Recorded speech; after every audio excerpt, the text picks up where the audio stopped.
with another session of economics for the civil services examination. Today, the topic that I am going to discuss is national income, growth, fiscal policy, and monetary policy. And after this discussion, I am also going to talk about the questions. I am going to discuss a few questions, both the MCQ type and the long answer type for the mains.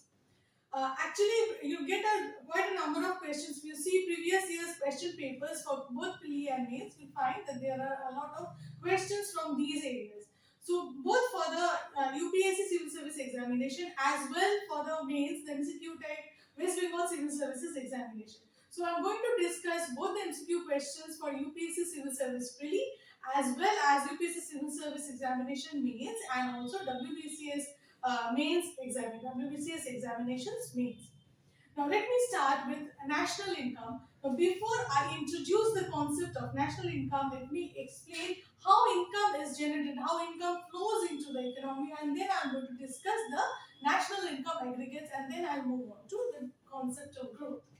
Now I start with the simple model of the circular flow of income. Now in this case, there are two entities in the economy, the households, and the households means us, that when the consumers, and the firms who are producing goods and services. Now the goods and services, the households purchases goods and services. So there is the flow of goods and services from the firms to the households. And in turn, the households make payments for goods and services. So this is the money flow which comes from households to the firms. So these are the payments for these goods and services. Now, from where does the households get this money from which the households are paying to the firms? Because the households earn income by working in the firms. So the firms actually, as the goods and services flows from firms to the households, factor services flows from households to the firms. So this is another physical flow, which is the factor services. Now what are the factor services? They are the employees who work in the firms, the owner of the firms, the landowner or the property owner from which the firms operate, or the investor who has invested capital. So these factor services, that means the land, labor, capital or entrepreneur. These four factor services comes from the households to the firms. Now in return, the firms make payments, that is the factor payments. Now these factor payments is another money flow which flows from firms to the households. So these are the payments. What are they? The wage, rental, interest and profit. Wages for the labor, rental for the property owner, interest for the investor and profit for the entrepreneur. So what is flowing here is the payment for the factor services. So you can see one thing, that is the firms are selling goods and services, and the firms receive payment by selling these goods and services. And the firms, from the payment that the firms are receiving, the firm is making payment to the factor services.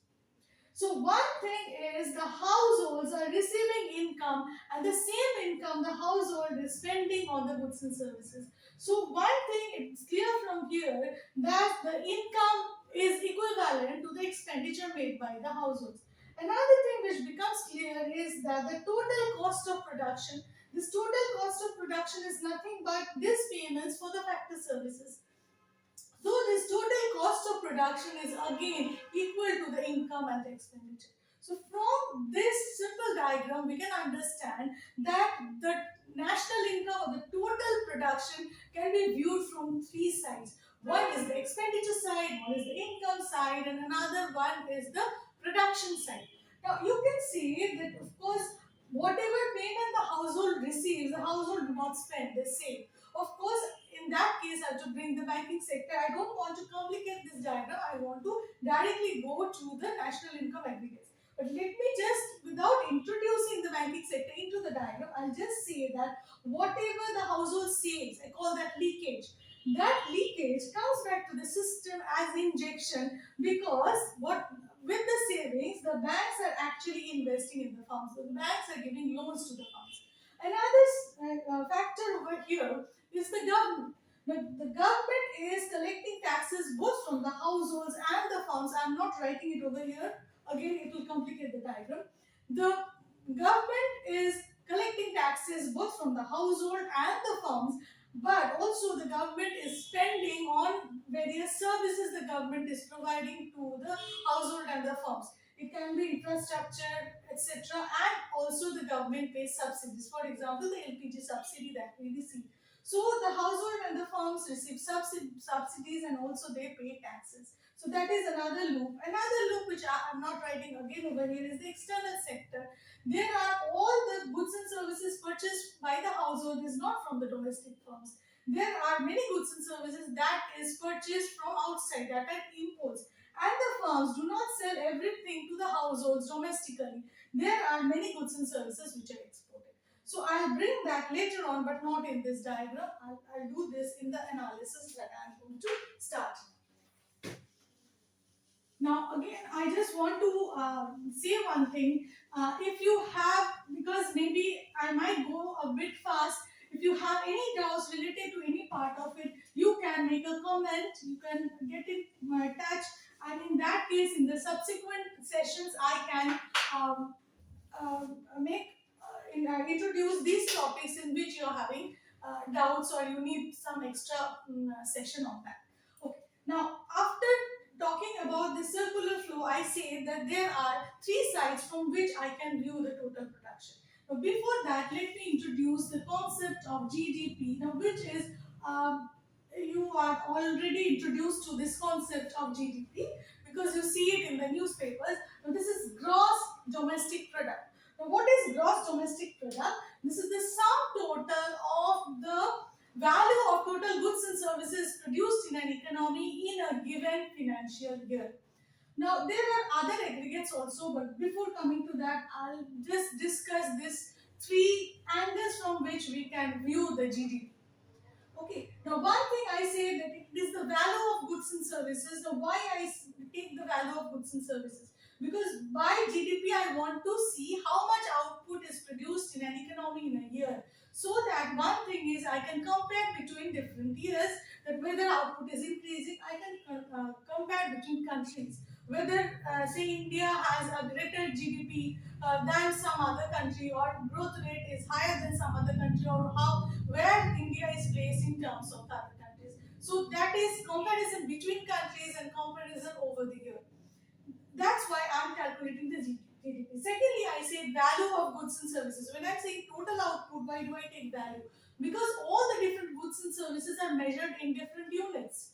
So because there are so many different kinds of goods and services, so I convert them into money terms. That is, I multiply them with the prices or the total cost of production, and then I add it up.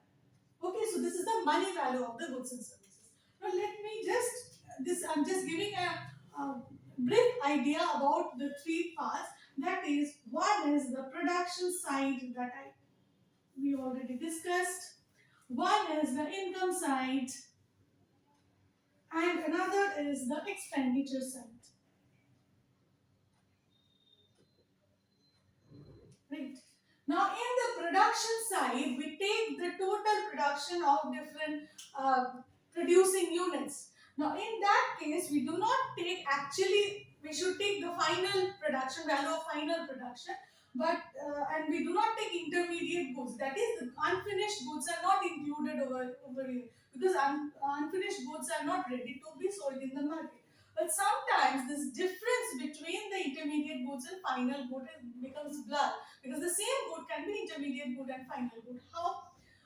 For example, we purchase wheat flour at home to make chapatis, rotis, parathas, like that. But this same wheat flour is being purchased by the, say, baker. The baker makes bread, cakes, biscuits, cookies with that. That means for the baker it is an intermediate good, for us it is a final good.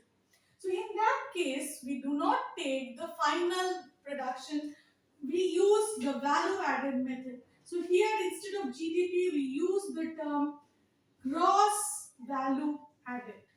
So for each unit of production, production, we are taking the gross value added where we are deducting the value of raw materials in every steps of production so that we can do away with the double counting. Okay, so if you take both the intermediate good and the final good, there will be double counting of the same good. So we take gross value added in the production side. In the income side, as I had already discussed, it is wage, rental, interest, and profit. To be more precise, it comes down to three things. One is operating surplus, another one is compensation to employees, and the third one is mixed income of the self-employed. Apart from that, there is the net factor income, which I'll come to that later on. But this one I'm not going into details as of now because it is not required at present. And third one is expenditure. There are a few kinds, the four kinds of expenditure. That is consumption expenditure, which is the purchase of goods and services by the households. The investment expenditure, that is purchase of capital goods by the firms, that is machineries, buildings, furnitures, all these things which are used in production, in commercial activities. These are investment expenditure. And the expenditure made by the government, when the government builds roads, bridges, etc. And finally, I come to net exports, because some of these goods, some of this consumption expenditure are made by the people who are living in foreign lands on the goods produced in our country. So those are exports, and some of this consumption are imports. I'm deducting that because imports are not produced in our own country. So I deduct imports and I add exports, so net exports come over here. Now another thing I'd like to add over here, that same good can be a consumption good and an investment good depending upon how it is used. Now the AC that you are using at your home is a consumption good, of course, because you are using for your self-consumption. But the AC that is being used in a restaurant, that is a capital good, that is an investment expenditure, because it is used for providing a service, providing some goods. Alright, so these things you have to keep in mind when you are answering your questions. Now let me come to the national income aggregates. As I told, one aggregate I have already said, that is GDP. You have also come across another. I'll just write it down once again. You have come across two terms, often come across these two terms. Another one is, let me use this pen, that is GNP. Alright, so what is the difference between two? This is important. This is gross domestic product and this is gross national product. Now, gross domestic product is again the sum total of the value of goods and services produced within the domestic territory of the economy. That means when I'm considering the GDP of India, I'll consider all the goods and services that is produced in India. So if a foreign company, suppose Samsung, has a factory in India and it is producing smartphones, then the production of that factory enters the gross domestic product of India because it is produced in India. In case of gross national product, it is the sum total of the goods and services produced by the nationally owned entities. That means in that case, this Samsung smartphone produced in India will not be included in the GNP of India because that is not produced by an Indian company. On the other hand, suppose State Bank of India has a branch in London. The services provided by this branch in London, the value of these services produced by this branch in London will be included in the GNP because State Bank of India is an Indian bank. So, but that will not enter the GDP of India because it is situated in a foreign land. Now, what is then the relationship between the two? How do I establish a relationship between the two? Let me write it down now. I write GDP over here. Now, see one thing, that the production that is being taking place in India by foreign companies, this say the payment, the income is being sent to their home country. That means these payments are moving abroad. On the other hand, all the Indians who are in different countries, they their income to India. So factor incomes are coming here and factor incomes are going out. Those which are going out are part of the GDP, those which are coming in are part of GNP.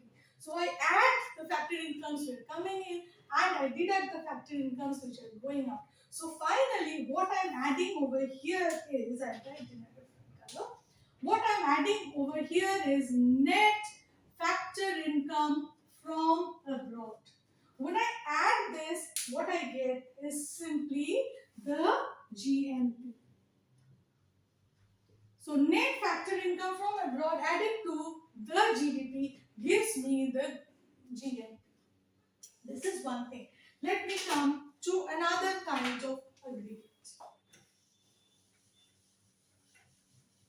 Now, I just write GNP. This can be GDP at factor cost and GDP at market price. So the same applies for GNP, but let me write only for GDP. The other one will be understood.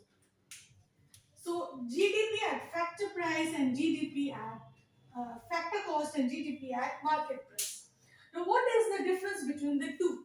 GDP at factor cost means the total value counted in terms of the cost of production. That means the cost incurred by the producer, incurred by the service producer in producing the good. So that is a factor cost. For example, if you buy something directly from the factory, so I get it at the factor cost, the cost of production.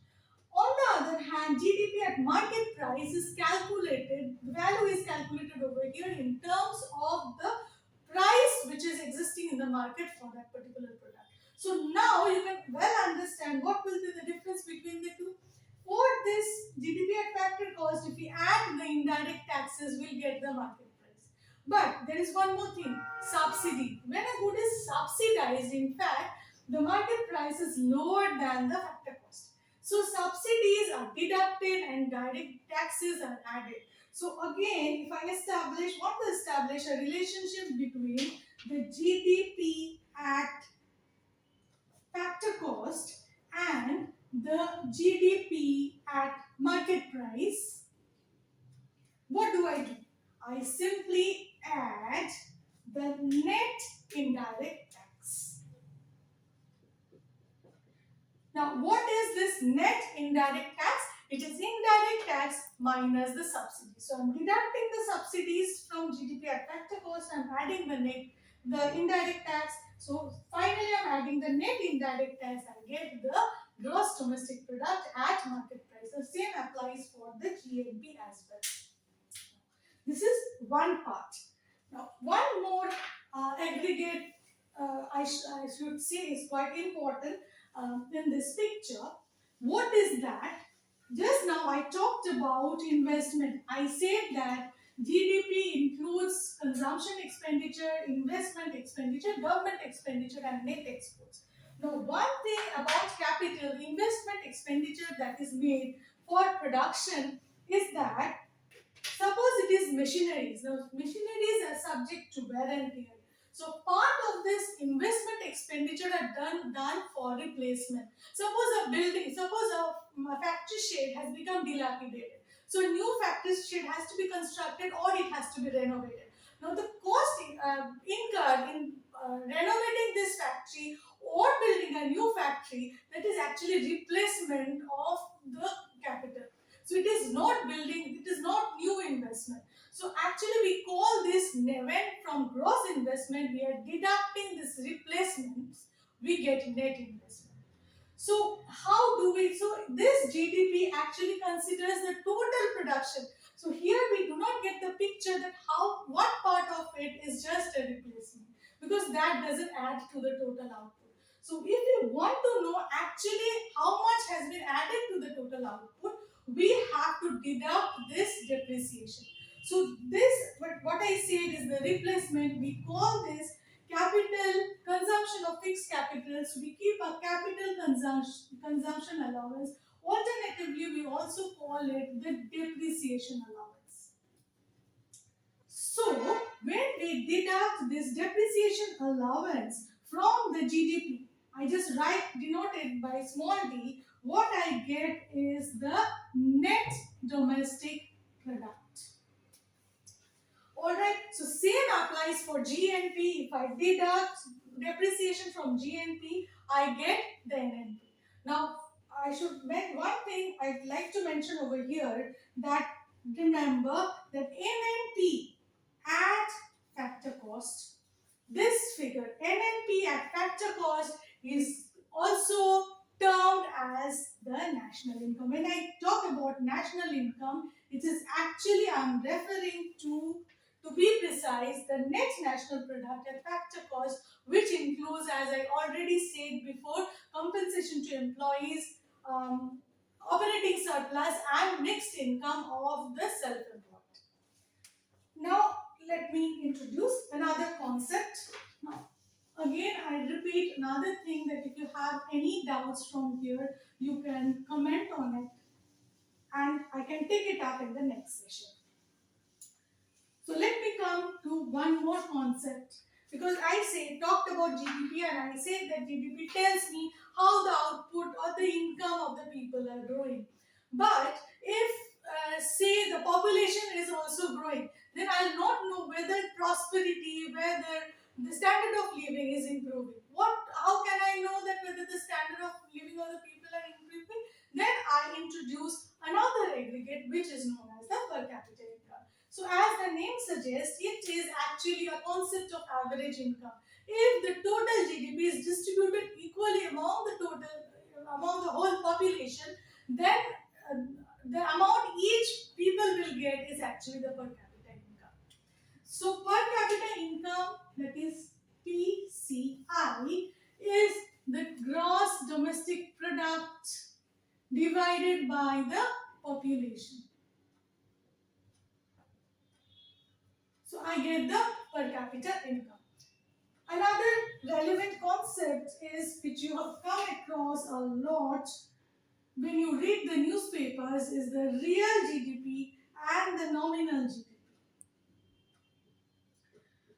Now, when I say that, say from 2020 to 2021 GDP has increased. Now, much of this increase can be simply because of increase in prices, because there is an inflationary trend in 2021. So, if I say that okay, GDP has increased in terms of the monetary value, then part of it is because of increase in price. So, actually, I do not understand how much of it is increase in output. So in that case, we use the concept of real GDP. What we do is we select a base year, which is kind of a normal year. We take the prices of that year. There is a kind of a price index that we use over here. We take the prices of this base year and we calculate the GDP of the different years in terms of this base year prices, so that we get the real GDP and we can compare between the real GDP of 2019 with the real GDP of 2018 with the real GDP of 2020. Because if we go on comparing the nominal GDP, we'll not be able to understand how much of it is increase in output and how much of it is because of the increase in price. So these are the concepts which you should remember while you are answering questions on national income aggregates. Of course, I'll discuss the questions, but before that, I'm just going to discuss one more thing that is very important, and we see it in the newspaper, and about the growth in GDP, about the economic growth. Because from the GDP growth, we can understand how the economy is improving, how the standard of living is improving. Now, what is growth in that case? Now, GDP in suppose 2000, we compared the GDP of the previous year with the current year and we see how much it has increased. Now, the growth is most of the time expressed in the percentage form. Now, suppose GDP of say 2019-20 is X1 and the GDP of say 2020-21 is X2. Then what will be the growth between 1920 and 2021? The growth rate will be x2 minus x1 by x1 into 100. So that means the amount by which GDP has increased expressed as a percentage of the previous year's GDP. So that is the growth rate. So that's why actually when we found out the growth rate of 2021, it showed quite a high growth rate, because in 2020, because of this pandemic situation, the GDP has come down to a very low. GDP growth rate was very low. And so in 2021, it is showing a high growth rate. So it depends upon from where we are. This is called the base effect, because we are starting from a very low base. That's why we are getting a very high growth rate. Now let me come to another. Just before that, another concept I should introduce. Another thing I need to discuss when I'm talking about growth rate. I talked about the per capita income. I talked about the GDP growth rate. Now, one question that can come to your mind: does actually the growth rate mean economic prosperity? The increase in growth rate certainly means okay, the output is increasing, but that does not mean that development is improving.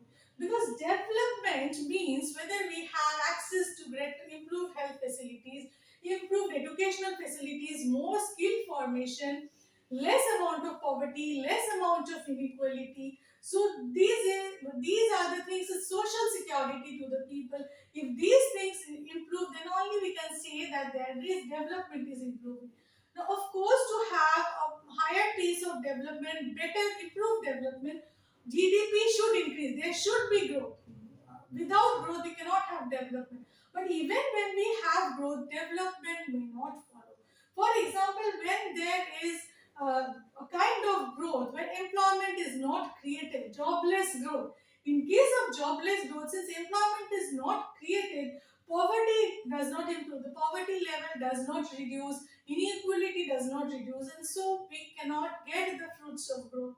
It does not trickle down to the poor people, and so we cannot have development even if we have growth. So these questions can come both in the mains and in the theory. Of course, we'll come to that. We have a little small concept that I'm going to introduce before I go into the discussion of questions, that is fiscal policy and monetary policy. Of course, I'm discussing national income over here, so monetary policy is actually part of the discussion in the monetary money and banking sector, but actually since these two things balance each other, they complement each other, so I want to discuss in a nutshell both these things. Now, why do we take up the fiscal policy and monetary policy? These are the two important tools in the hand of the economic authority in the country. Now, what are the objectives of the fiscal and monetary policy? First of all, we have to maintain a steady growth rate. So when the growth rate comes down, there has to be expansionary fiscal and monetary policy.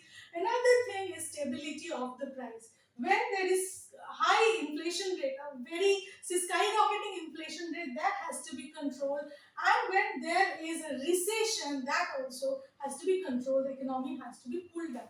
We know about business cycles where there are alternative periods of boom.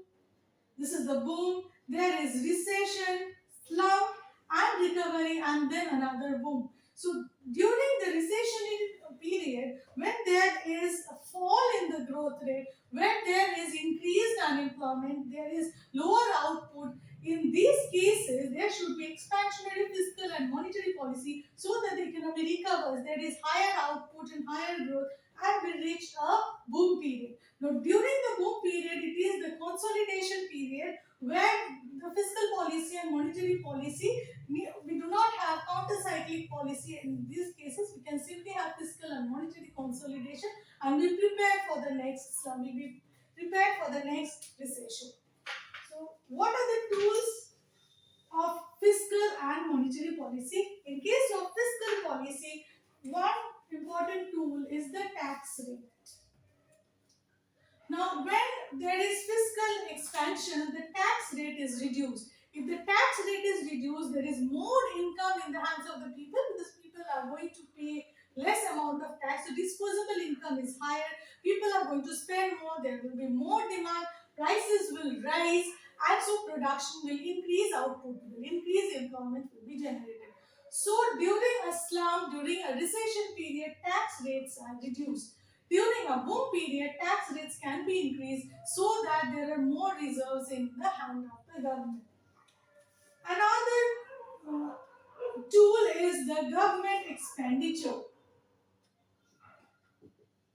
So during a recession, the government spends more. So government will give, say, more salaries. The government will spend on different schemes, introduce more schemes, so that income of the people increase. Again, when the income increase, there is higher demand, and so output is more. Now, this has to be balanced by the monetary policy. But monetary policy is more into control of the inflation, the price rate. Now, let me introduce that. What are the tools? It is interest rate. Of course, I'm not discussing in detail the bank rate, repo rate, and all these. So, the interest rate, and another one is open market operations taken by the monetary authority.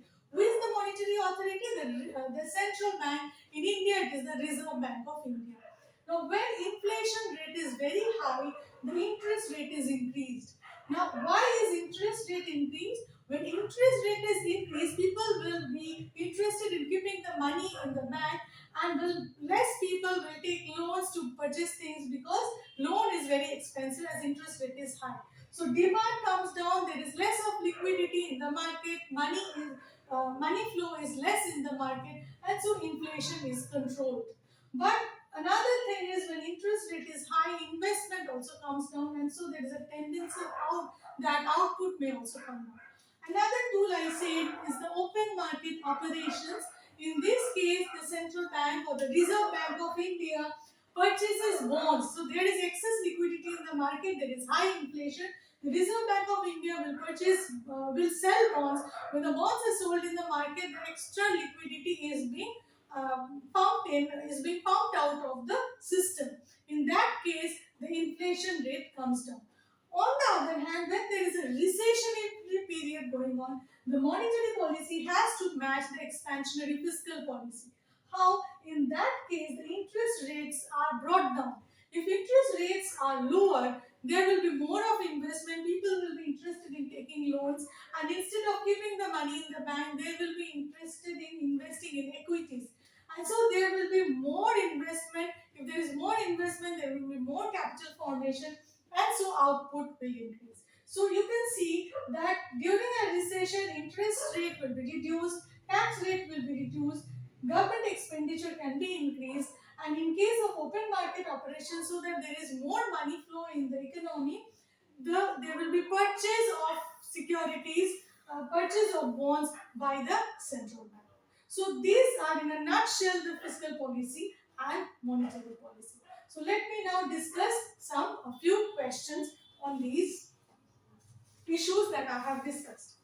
Now this will come to your screen. So just have a look. I'll just read it out. First question is, this came in 2021. Which of the following steps is most likely to be taken at the time of an economic recession? Just now I was talking about recession. So let me read out the options. Cutting tax rate accompanied by increasing interest rate. So increase in interest rate cannot help during recession because investment will come down. So first option is not valid, is not the correct option. Next one, increase in expenditure on public projects. So public project means increase in expenditure in public project means increase in government expenditure. So should be the correct answer. Let me see the other options, because when we are answering multiple choice questions, we should remember that the correct option should be the one which is closest to the question being asked. Next, the option C is increase in tax rate accompanied by reduction in interest rate. Now, interest rate reduction is fine, but increase in tax rate cannot be taken up during a recession, because that becomes a contractionary fiscal policy. That is not an expansionary fiscal policy. Fourth one is reduction of expenditure on public projects. Of course, again, that is a fiscal contraction and not a fiscal expansion. So C should be the correct option. We come to the next question. Which one of the following is likely to be the most inflationary in its effect? So again, it is a question that came in 2021. So which one of this will be more inflationary? This is again, actually these are fiscal measures. Repayment of public debt. Now you can see repayment of public debt can have an inflationary effect because money is coming in the hands of the people. But one thing over here is we should read out the other options as well. But still, I will say one thing is here, return to the repayment of public debt will only come to the people who have actually invested in public bonds, not to all of the people. B. Borrowing from the public to finance a budget deficit. Now, borrowing from the people will actually reduce the liquidity, and so it will not have an inflationary effect. Borrowing from the banks will again the same thing. We are pumping off money from the money market, and so again it will not be inflationary in nature. Creation of new money to finance the budget deficit. So this should be more inflationary than repayment of public debt. So D should be the correct option. Then I come to the third question. If the RBI decides to adopt an expansionist monetary policy, which of the following would it not do? Now be careful when there is a not over here, we tend to make mistakes, so be careful about that. Now, there are three options. Cut and optimize the statutory liquidity ratio. Now, when there is a cut in statutory liquidity ratio, it is an expansionist policy. So the RBI will do that. Second one, increase the marginal standing facility. Increasing marginal standing facility is not an expansionary monetary policy. It's just the opposite. It is a monetary contraction. So 2 should be the option over here. Cut the bank rate and repo rate. Again, cutting bank rate and repo rate, as I said, interest rate. Cutting bank rate and repo rate is again expansionist policy. So here, the options that are given is A 1 and 2 only, B 2 only, C 1 and 3 only, and D 1, 2 and 3. As we have just discussed here, only 2 is the correct option because 2 the RBI will not take once its objective is monetary expansion. So this question came in 2020. I come to question number 4. Which of the following would be included in the estimation of GDP?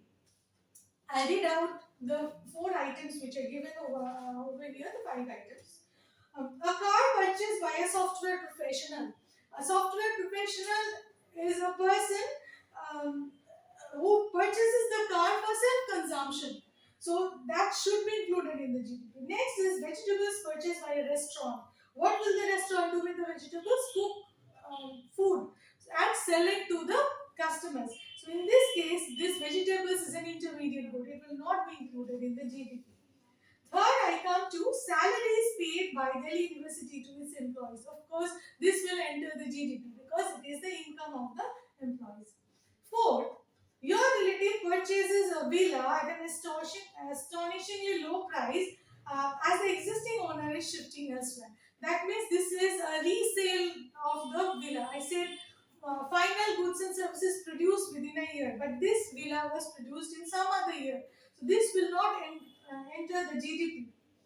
A fleet of new buses purchased by a school. This is kind of investment expenditure, but of course this will be as an investment expenditure, it will be included in the GDP. So the correct option over here among A, B, C, D will be D, that is 1, 3 and 5. Next I come to question number 5. In a particular year, if national income accounts show that GDP is greater than GNP, what does it imply? So I discussed about GDP and GNP. So let me read out the options. Production made by foreign firms in the domestic territory is higher than that of the domestic firm in the foreign countries. This cannot be an option over here, as I already discussed the difference between GDP and GNP.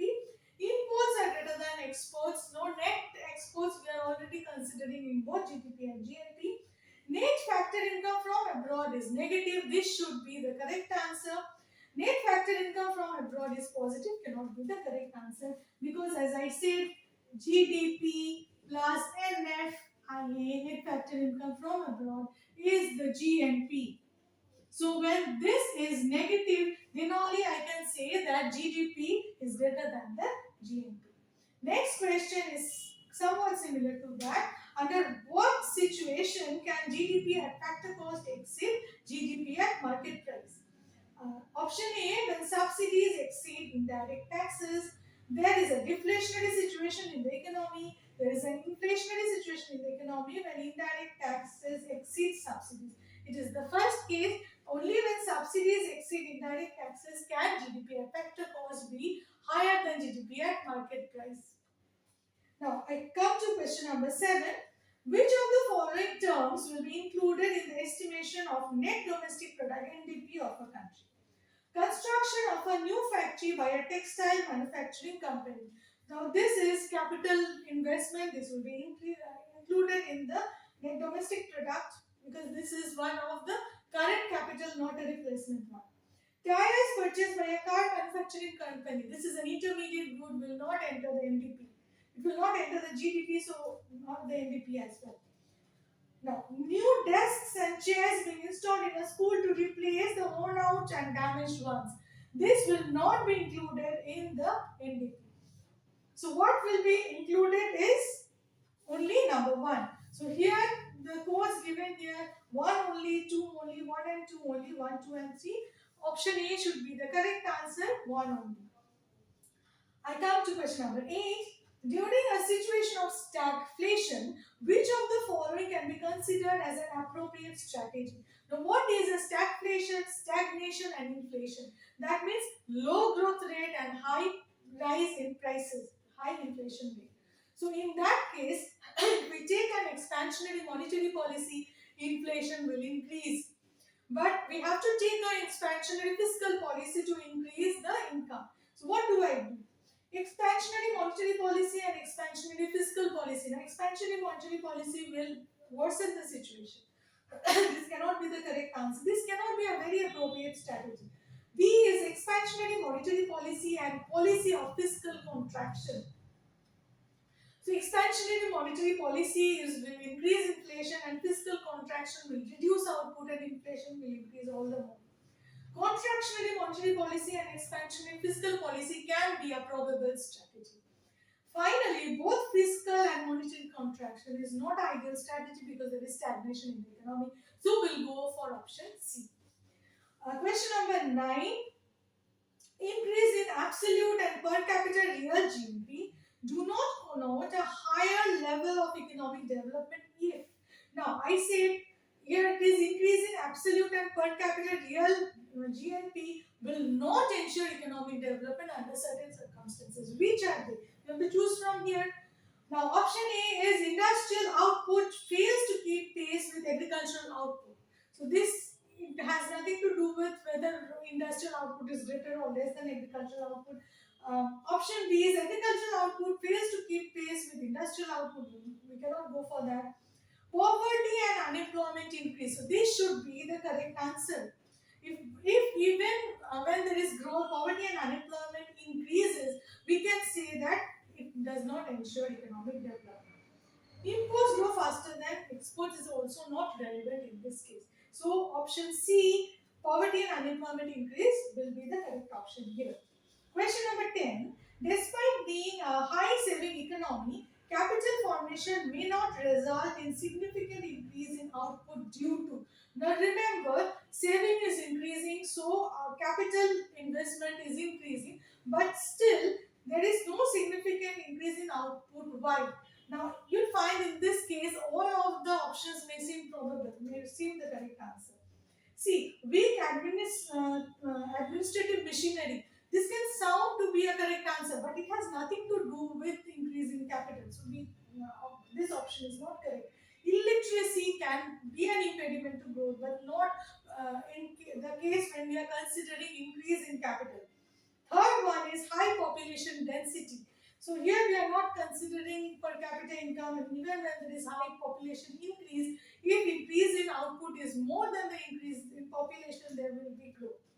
So the last one, high capital output ratio is the correct answer because even when there is capital investment, if capital output ratio is very high, that means with a given amount of capital, less amount of output can be produced. So per unit of output, more capital is required. So capital is inefficient in this case, and so even when there is capital investment, growth does not match the increase in capital. So in this case, the option D will be the correct option. Now, let me come to some of the question that came in the mains. I'll read out the question that came in 2020, that is, define potential GDP and explain its determinants. What are the factors that have been inhibiting India from realizing its potential GDP? This was a 10 marks question, that is, you have to answer it in 150 words. Now I'll read out another question that came in 2017, which is also related to potential growth. Let me read it out. Among several factors for India's potential growth, savings rate is the most effective one. Do you agree? What are the other factors available for growth potential? Now, these two are kind of related question, kind of repetition of topic. So, let me come with the first, the 2020 question.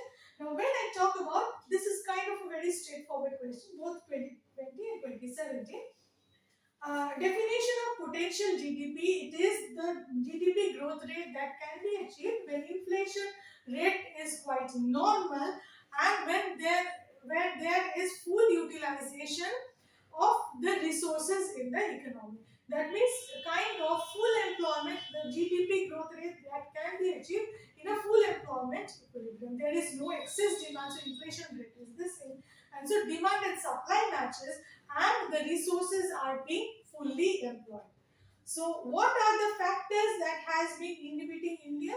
So what are, first of all, we need to write up, first of all we have written the definition. So it is the full employment equilibrium of GDP where there is no excess demand or excess supply, so inflation is normal and there is full employment of the resources. So the GDP that we get when there is full employment of the resources is the potential GDP. Now, what are the factors, what are the determinants of the potential GDP? That is the capital formation. When capital formation increases, GDP will increase. So, for full employment of the resources, we need efficiency in capital. There is full employment of the labor and also other resources in the economy. So, these are the determinants, and we also need other factors like we need a good infrastructure and also a good administrative machinery. We need also the social factors, a very sound social environment, a sound business environment to ensure higher productivity in the economy. What are the factors that are inhibiting India from realizing the potential GDP? One thing is there is low productivity among the labor force in India. How can this be? We have also to write a solution. This can be improved first of all by improving the health sector and also by skilling our labor, by providing greater skills. Secondly, the capital is also inefficient, as we were talking while discussing the MCQ questions, that capital output ratio in India is quite high. So we need to improve the productivity of capital. So for that also one important factor is improving the productivity of labor. So we need to improve the infrastructure so that there is the movement of goods and services. There is a better market in the economy. So there is movement to and from the market is easier. From the raw materials can be easily brought from the places of its origin. So these things have to be facilitated. In that case, we can achieve our potential GDP. So impediments are low productivity of labor, low productivity of capital, poor infrastructure, and inadequate government machinery to enforce, to get the fruits, to reap the fruits of development. Then we come to, so in case of 2017 type of question where among several factors of India's potential growth, saving rate is the most effective one. Do you agree? Of course, savings, when there is more savings, there will be more capital formation. But though, yes, savings rate is an effective one, but if this savings rate is not mobilized, there will be no capital formation, and so in that case, potential GDP cannot be attained. So this is a necessary condition but not a sufficient condition. What are the other factors available for growth potential? As we have already discussed, then again we have to discuss these other factors. Let me read out the question that came in 2019. Do you agree with the view that steady GDP growth and low inflation have left the Indian economy in a good shape? Give reasons in support of your arguments. Now, this was in perspective of 2019 steady GDP growth and low inflation. So, this year we will get a different kind of question. So, let me see how we can, what can it be? In the current post-COVID-19 recovery phase, policymakers must focus more on inflation as high prices will put at risk the revival of demand. Now, we are having there is a recovery, we are going through a recovery phase, but inflation is very high.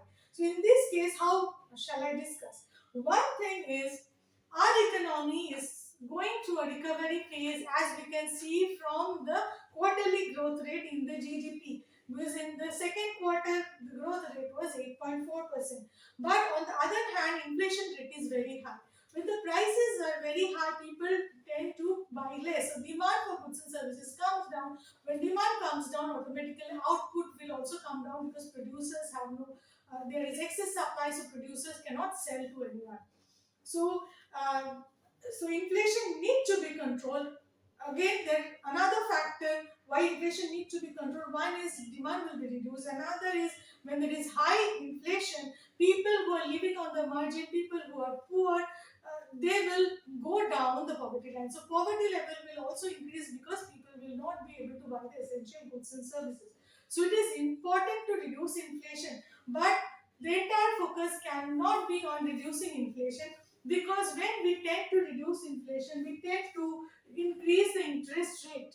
So when we are increasing the interest rate, investment will come down and output will come down. So in this case, a better strategy will be to decrease the tax rate and to provide subsidy to production, and also to provide credit at a very provide soft loans to the producers, so that there is more production. When production increases, then more people will be employed, demand will be generated, and so when there is more demand and more supply, inflation will be controlled and also growth will be ensured.